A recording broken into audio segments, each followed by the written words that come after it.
Alright guys, so I was going through my rack of snakes today and I actually found a snake with eggs, and it is actually my 14th clutch of ball python eggs, which is pretty amazing. And she is way up on the top, so I'm going to grab my ladder here and we can walk up and take a look at this girl. So I kind of missed her, I think, a little bit. I think she's had the eggs for maybe a day. I like to catch them actually closer. She's got a whole bunch of eggs. And so this was an albino female, and I crossed her with my albino pied male. So let me bring her, remove my stool, and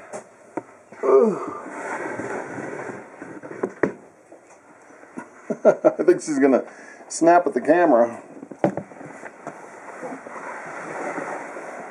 Oh, that's weird. So it almost looks like she's got a like she laid eggs and then she pooped on them. That's kind of weird. So what I'm gonna do, I'm just gonna set her up now. Oh, let me get this. I'm just gonna get an empty tub here. Oh, if I can get it. And I'll just put her in this empty tub. It doesn't have a liner or anything, but she's only going to be in there for a minute while I grab these eggs. So let me set this up on a tripod real quick. Alright, here she is. She is a really high contrast albino. I really love her. She's not happy. I don't know if you can hear hissing, and they're usually just big hissers. Once you get them up, they're usually fine. And it looks like she's laid all her eggs. Look at how skinny she is. Wow. I want to put her in her tub where she gets crazy. Ooh. There we go. So this is kind of a mess over here. I've never ever seen this before.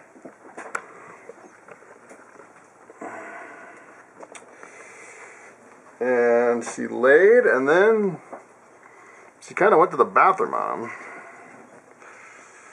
I guess these aren't that old because they're pretty squishy. I guess I didn't miss them too far. They are really stuck to the paper though. I'm wondering long term how that is going to affect the eggs, with some of them being a little soiled. So, alright, let me take this tripod off here.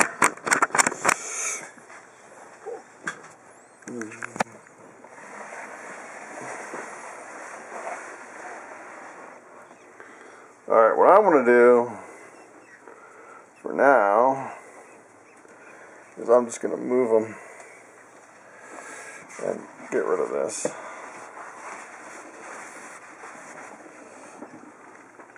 And then what I'm going to do is I'm going to try to take these apart. So it looks like we have 1, 2, 3, 4, 5, 6, 7, 8, 9 eggs. That is fantastic.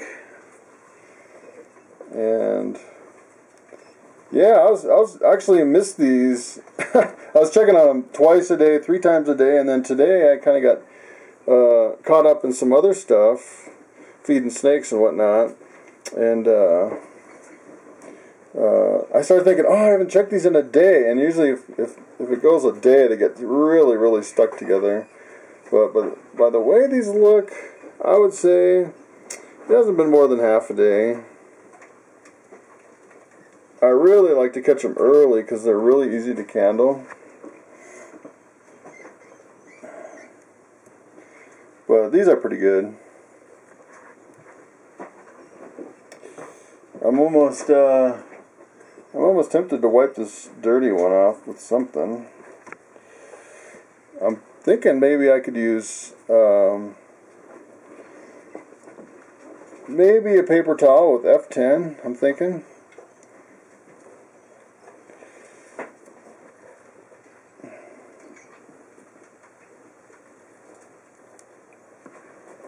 I'm actually going to try it. So, let's see. Alright, so I have my little spray bottle of F10. I'm just going to spray a little on a paper towel. I'm going to try to just hit this real quick. The thing is these are going to sit for 2 months. That's a long time to sit being kind of soiled like that. Now, I've never tried F10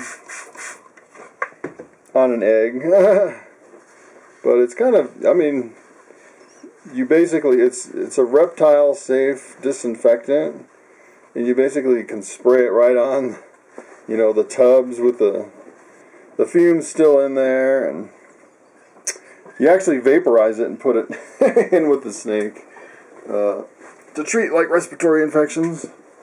But let's see what we have here. Yeah.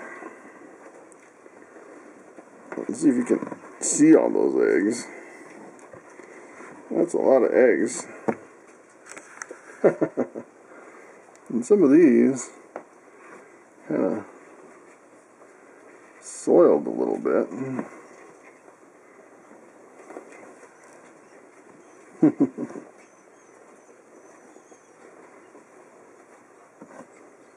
That is a bunch of eggs.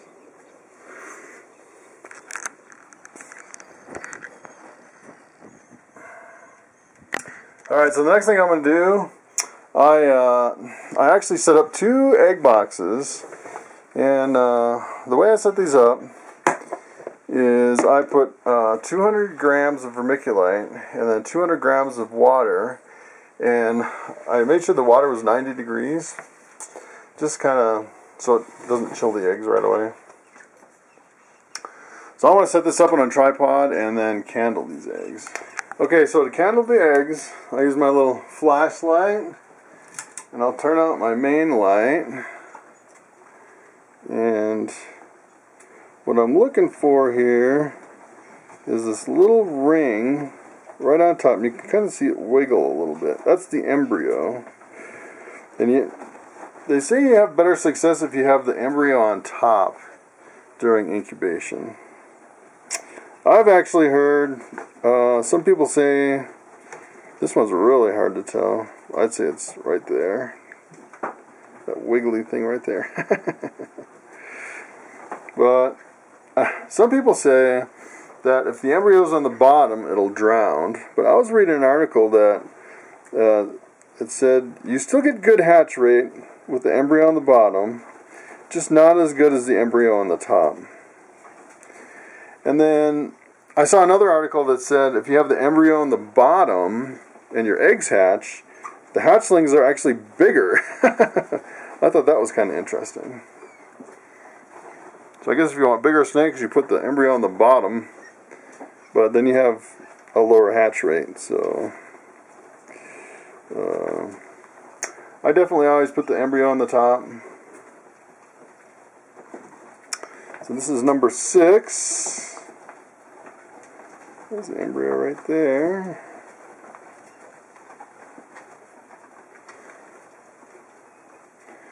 Number 7. Very obvious. These are pretty easy. The older they are, it seems like the harder it is to find the embryo, because as they age, the eggs get less and less transparent. And if you take old eggs that have been in the incubator for a couple weeks, you can't even see anything in them.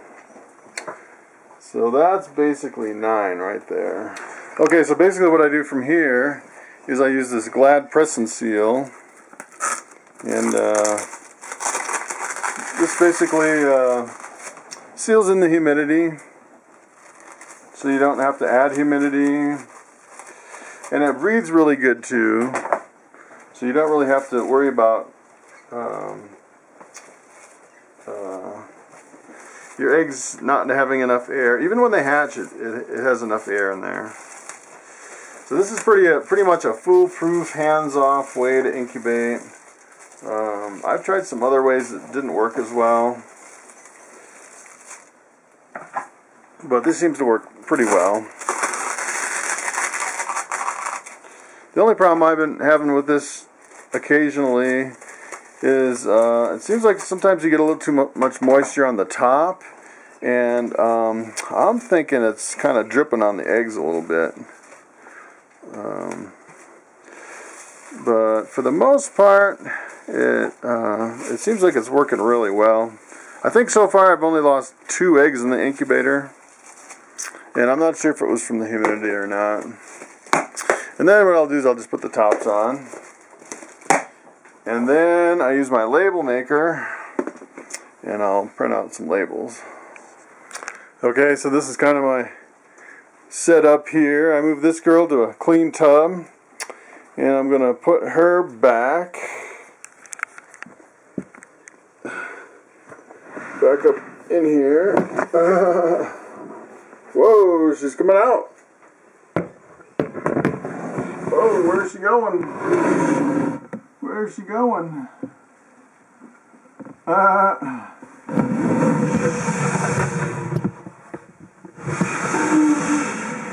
I forgot the camera. She is way up there. Oh! Alright. So these boxes I set up.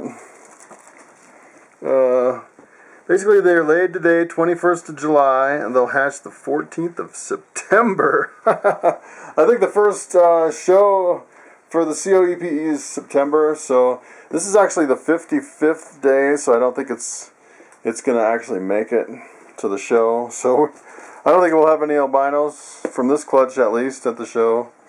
So this is my albino female crossed with my albino pied male. So this is the dad over here, and he's a really good looking snake. He's been really fasting. He's super skinny. So, but he's beautiful. He's a really beautiful snake.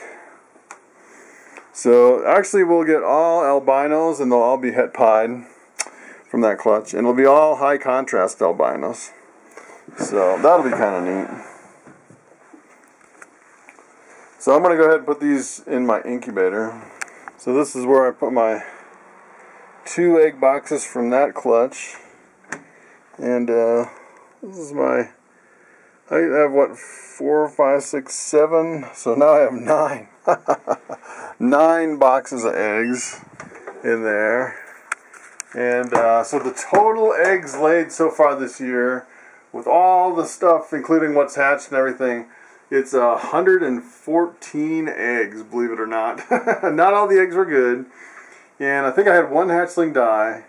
Or, well, I actually had more than, I think I had 3 hatchlings die, as a matter of fact, due to some complications. But, so far it's pretty good. I think I've only had like 1 or 2 slugs, believe it or not. That's pretty amazing.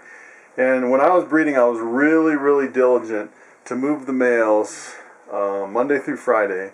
With I was doing weekends off at first, and then I was feeding on the weekends and moving them on Monday, and I was getting some females and males regurgitating. So I kind of changed it to 5 days off, and then 3 or 4 days, or it was 5 days on and then 3 or 4 days off. So I give them a longer break, and I kind of threw my pattern, my schedule off a little bit. But, you know, the 5 days on through the whole season, I think it was like, I paired them up for like 6 or 7 months. And I was moving that male all the time, just making sure it was with the females. And I think that was really part of the success of not getting any slugs, is just keep that male and the female paired up as much as possible. So I got we're pretty much over the hump, coming down the hill. I have 2 more snakes that are going to lay. I think it's this pastel pinstripe. And I looked earlier, she didn't have anything. But she'll lay some eggs. I'm not sure exactly when. She's probably going to lay next. Look at this snake. She's like, give me a rat. I just gave you 2 yesterday. And then this girl's going to lay. This one had really small eggs on the ultrasound. She used the small, so I think she's going to lay really, really late this year. But according to the ultrasound, it looked like she was going to lay. And I paired her up with this fire pied, which is a beautiful fire pied male. And she's possible het pied. So I could get some really interesting, I could get some more fire pieds actually, or pastel fire pieds, spider pastel fire pieds. So that's going to be a really interesting clutch if she actually lays. So that's pretty much it. Thanks for watching, and I'll see you next time.